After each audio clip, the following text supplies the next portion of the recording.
Hi, today I am going to discuss database design techniques. Database design is actually two types. One is top-down approach, another is bottom-up approach. Top-down approach means the case study is given to me from the client, what type of database is required. Based on this, we have to design the entity relationship model, and from that entity relationship model will be converted to schema design. Schema design is basically the different tables and their relationship, and from that the database is actually designed.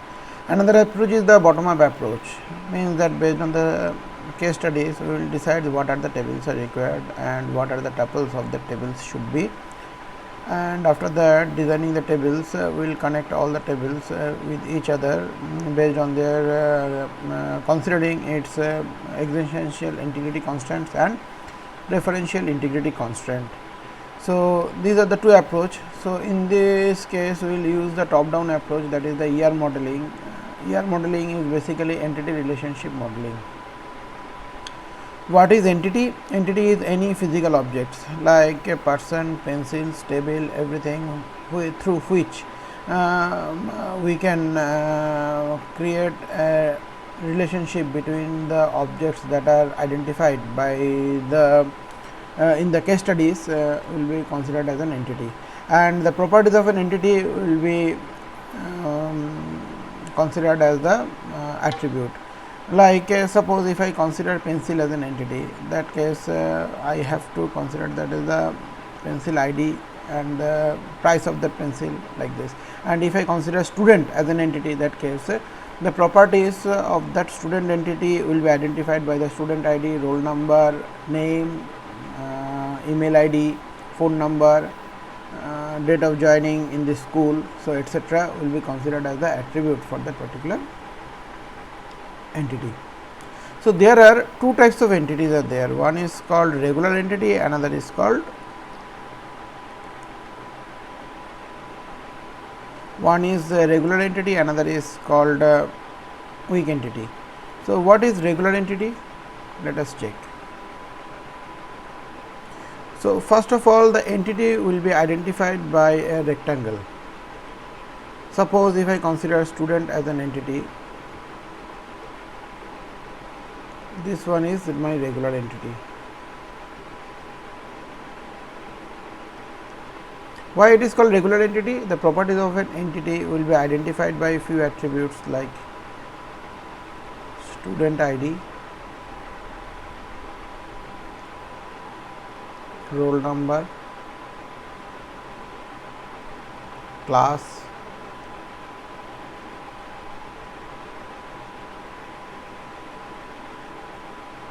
phone number, etc. Now out of this, student ID can be considered as a primary key. Why? Because this value is unique and it is satisfying all the conditions that can identify an entity uniquely. Now similarly, employee can also be considered as another entity.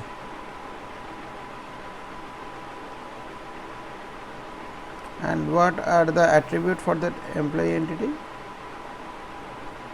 EMP ID, EMP name,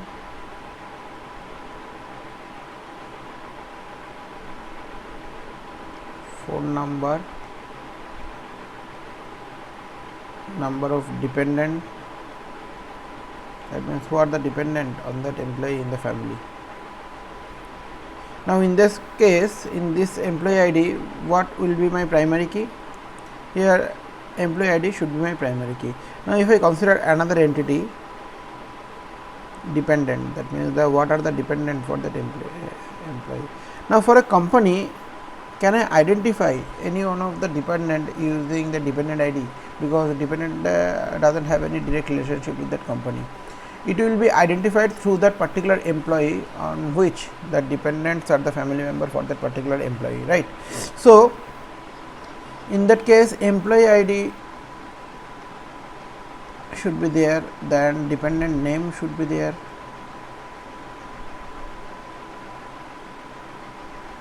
then age, what are the other attributes possible. Now what will be my primary key? Primary key employee ID cannot be a primary key, because if that particular employee has more than one dependent, that case this employee ID will appear within my table multiple number of times.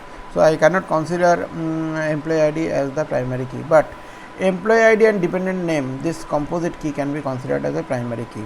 So this dependent entity is solely dependent on the employee entity. So if any entity dependent on another entity's values, that case that entity is called weak entity, and that will be identified by double line. So this is regular entity. So employee is a regular entity and dependent is a weak entity.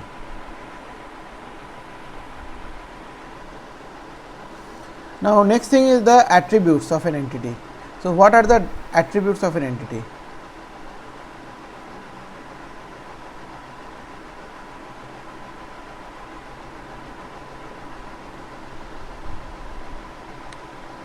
And domain of an entity. The set of possible values for an attribute is called the domain of an entity.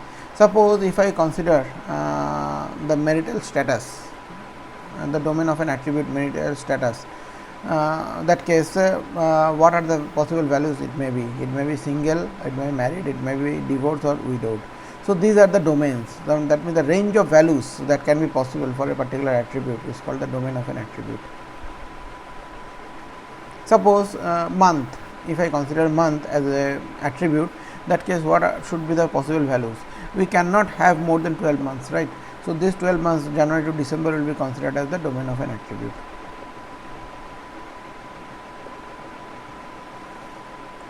And key attribute, we know that which can uniquely identify a particular entity, that is called key attribute. Generally the candidate key and the primary key are the key attribute for an entity. Now apart from this, some other types of attributes are there. One is called simple attribute,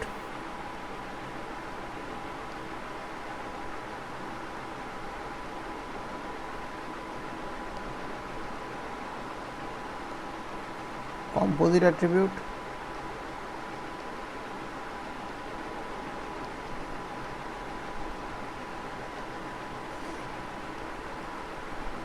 single valued attribute,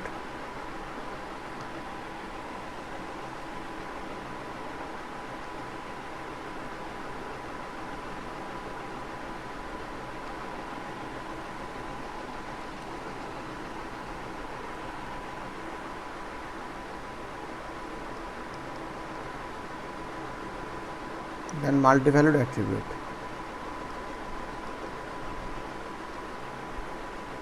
Stored attribute,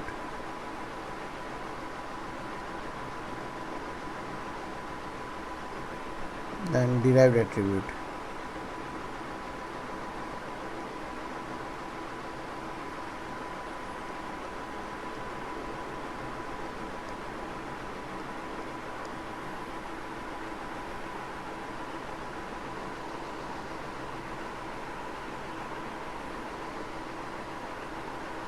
Now what is simple attribute?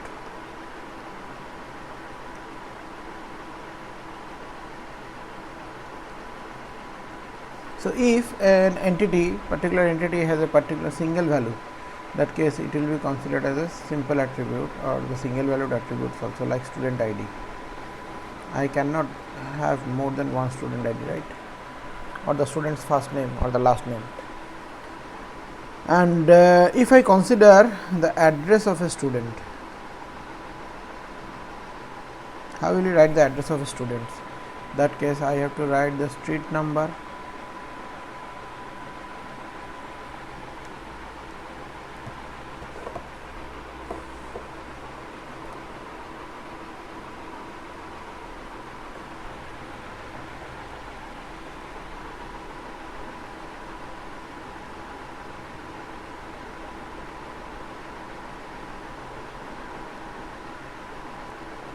house number, then area, then pin code, city,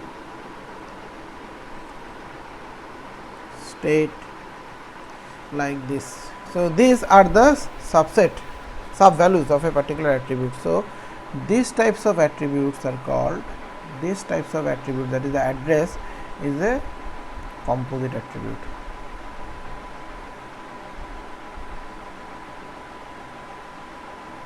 This is called composite attribute.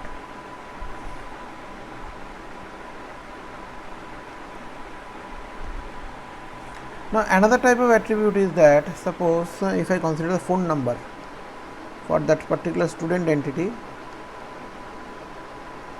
I have another attribute, that is phone number. Some of the students may have multiple numbers of phone numbers.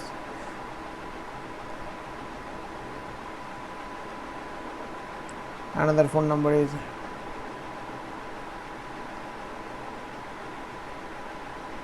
so if they have multiple numbers of values for a particular attribute, that case it should be considered as the multivalued attribute.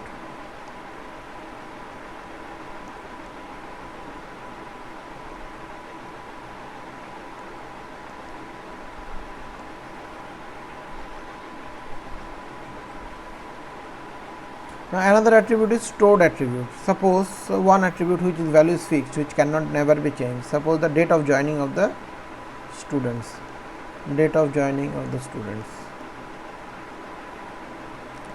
this value is fixed, right? Or the date of birth, I cannot change this value. And another kind of attribute, that is this is called fixed attribute.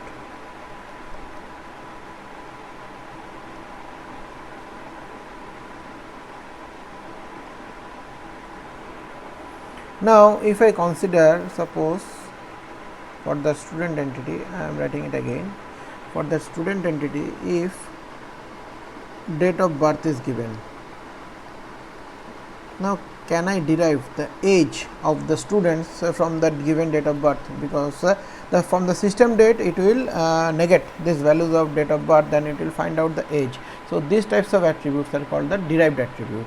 So age will be considered as the derived attribute. I think it is clear. So what is called simple attribute, what is composite attribute, what is multivalued attributes, what is derived attributes. Now the nomenclature of the nomenclature of writing the derived attribute is like this. It should be a dotted line. There is the age of the particular entity. Similarly, the experience for an employee entity, if I consider an employee entity,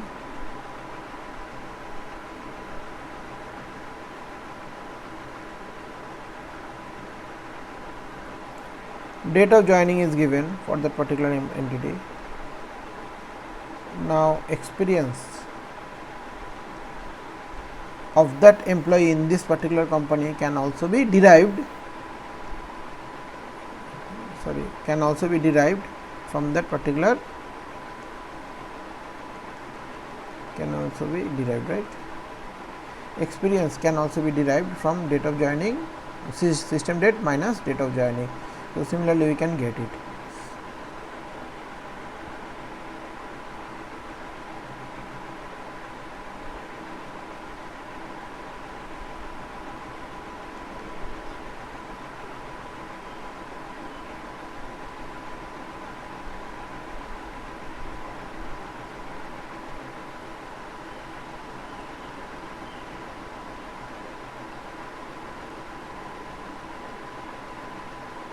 Next is the relationship. So we got an idea until now what are the entities. Now we have to check that the relationship between the entities. Suppose if I consider two entities, one is employee, another is department on which the employee is working. So the relationship between this entity will be defined by a diamond which is connecting these two entities, and within this diamond I have to write the name of the relationships. Suppose what should be the relationship name between the employee and the department. I can write employee works in the department. Works in can be a relationship name. It must be a noun. I cannot write working, that's a verb. So the relationship name should be a noun, and employee works in the department, so it's the relationship name. So we have to find out the degree of the relationship, that means the degree of participation in this relationship by these two entities. That means how many degrees employee is participating in this works in relationship. Similarly, department also, the degree of the participations of this department in this works in relationship. That means how many, in simpler words, it means that how many employees are working in this department and how many departments are associated with this works in relationship with employee, that we have to identify. Now we can say that more than one employee can be worked in a department, but is it possible that more than one department is associated with an employee? No, right? So multiple numbers of employee can work in a particular department, but the opposite is not true. So the degree of relationship should be many is to one. Many to one. So this is one kind of degree of relationship. Actually, this degree of relationship is called the cardinality ratio. This is called cardinality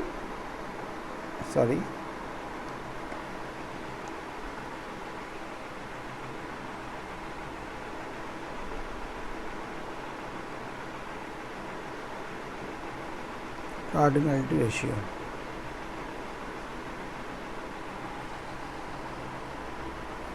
Another kind of degree of relationship that we can identify, suppose one to one unary relationship.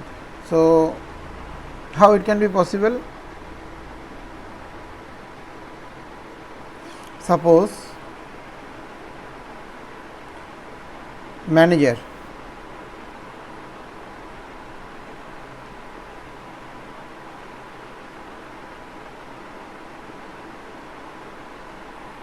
and department.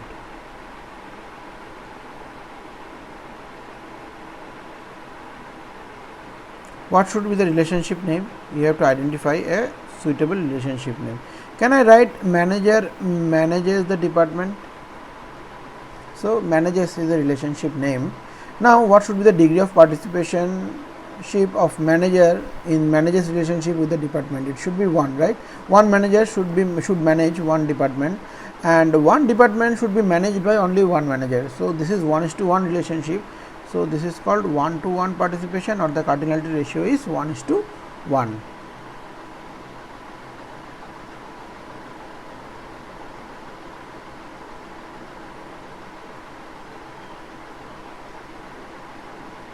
And another type of relationship is that, so this is the cardinality ratio. Another type of relationship is that whether it's an unary relationship,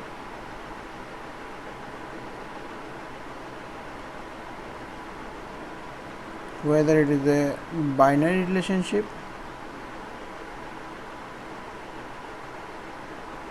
whether it is a ternary relationship. Actually, it's called the degree of relationship.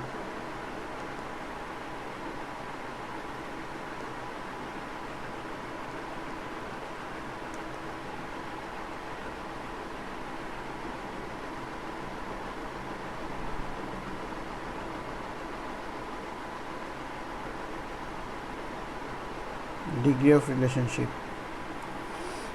What is unary relationship? That means I already told that entity relationship means two entities are related with each other in terms of a relationship. Sometimes it happens that one entity, single entity, relates itself. Single entity is relates itself. How it is possible? Suppose one employee relationship is there. Now I am creating one relationship. That relationship relates that particular employee itself. How it is possible? If I write manages, there are lots of employees are there. Out of this, one employee can work as the manager which is managing the other employees. That employee should be the manager of a particular department. So that case, what can I write? That employee manages employee, and that case, what should be the cardinality ratio? That means m number of employee is managed by only one employee, or one employee is managing the m number of employees. So these types of relationships are called unary relationship.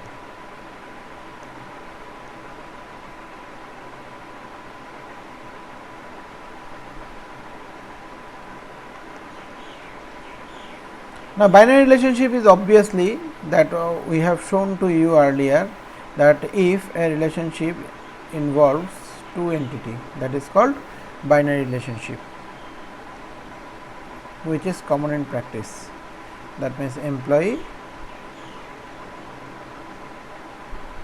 department,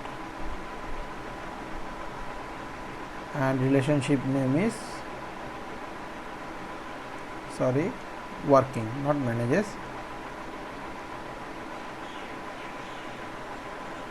Employee working in the department. And what should be the cardinality ratio?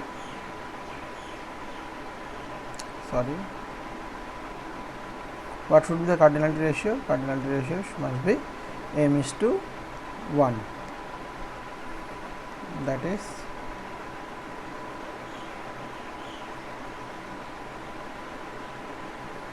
binary relationship. Another is ternary relationship. That means if a relationship involves more than 2 employees, that is 3 employees,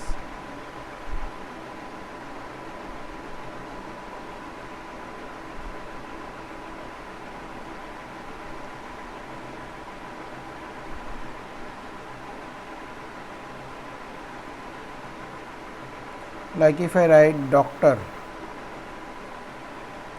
prescribe medicine to patient. So patient is one entity, medicine is another entity, doctor is another entity. So that case, for this prescribe relationship I can involve 3 entities. So this is called ternary relationship.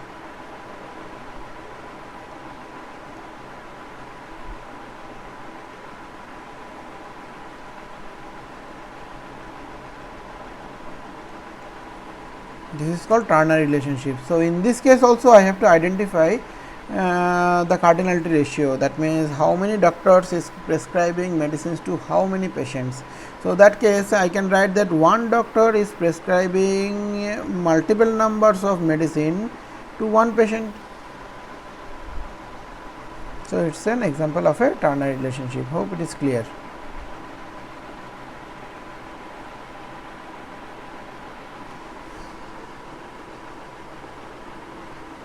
So degree of relationship is clear, I think, and the cardinality ratio is also already I have discussed.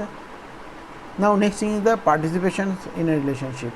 That means the degree of participations, how many participations are there in this case, whether it is a fully participated or it is a partially participated. Let us start from this the first example, that is the employee works in a department. In this case, whether all the employees are fully participated in this works in relationship, answer should be no, because some of the employees are works in the department and some of the employees are managing the department. So here in this case the participation, here in this case this participation is partial, but in case of department, the department is only related with the employee, the department is not doing any other job. So in this case, for the department is related to works in relationship in fully. So that is why it should be identified by 2 lines in this relationship. As it is a partially, so it should be identified by 1 line. Means that this one is fully participation,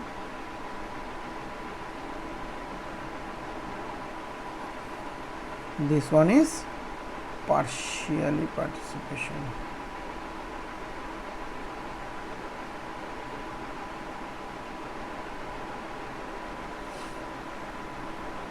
Again, manager manages department. So the manager, he is managing the department. Is it a fully or partially? The manager, apart from managing the department, he is also an employee of the department. So the participation is partially. In this case, the participation is partially. On the other hand, department, apart from managers relationship, it is also involved in works in relationship also, that earlier we have shown. So this one is also partially. Now in this case, employee manages employee. So some of the employee are managing the other employees. So in this case, is it fully or partially? So in both the cases it should be partially, because the employee, apart from managing, they are working in the department also. So both of them are partial participation.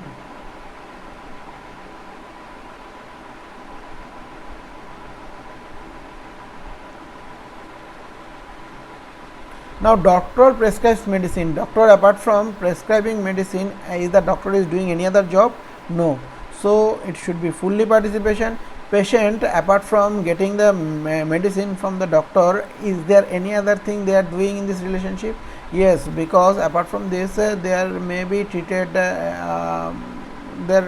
if their treatment is something else may be possible. That means they are operated by the doctor, or it may happen that the physiotherapy is required, where medicine is not the only thing.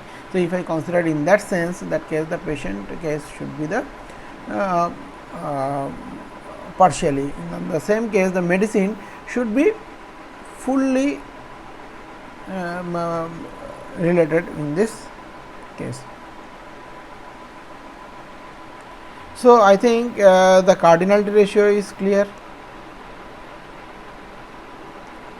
Cardinality ratio,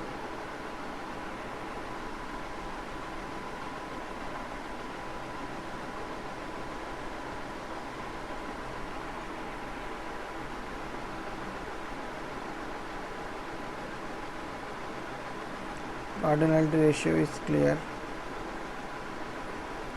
Participation constant, participation constant in a relationship is clear.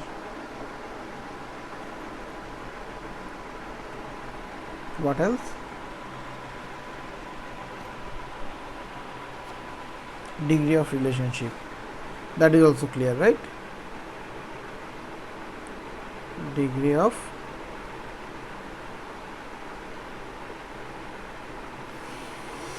now the ER modeling relationship, ER modeling notations. There are several notations that we use. Basically, suppose entity, already I told that entity will be denoted by the rectangular box if it is a regular entity, and a double line rectangular box if it is a weak entity, and the attribute of an entity will be represented by this oval.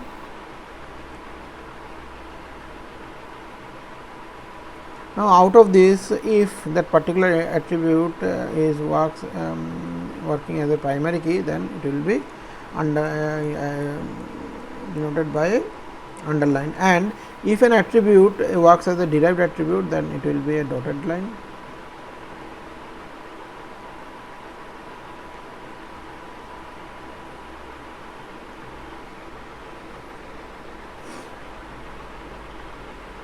If it is a multi-valued attribute, then it will be again double line oval, that is multi-valued attribute. And relationship,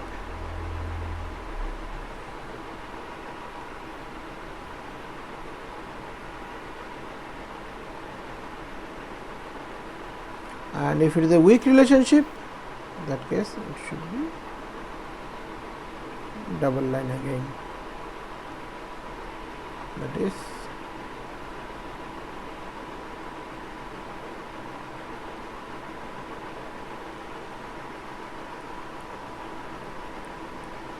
Now these are the things I have already discussed. These are the composite attributes. This is an inner relationship. This is a relationship name, binary relationship, ternary relationship, participation, weak entity.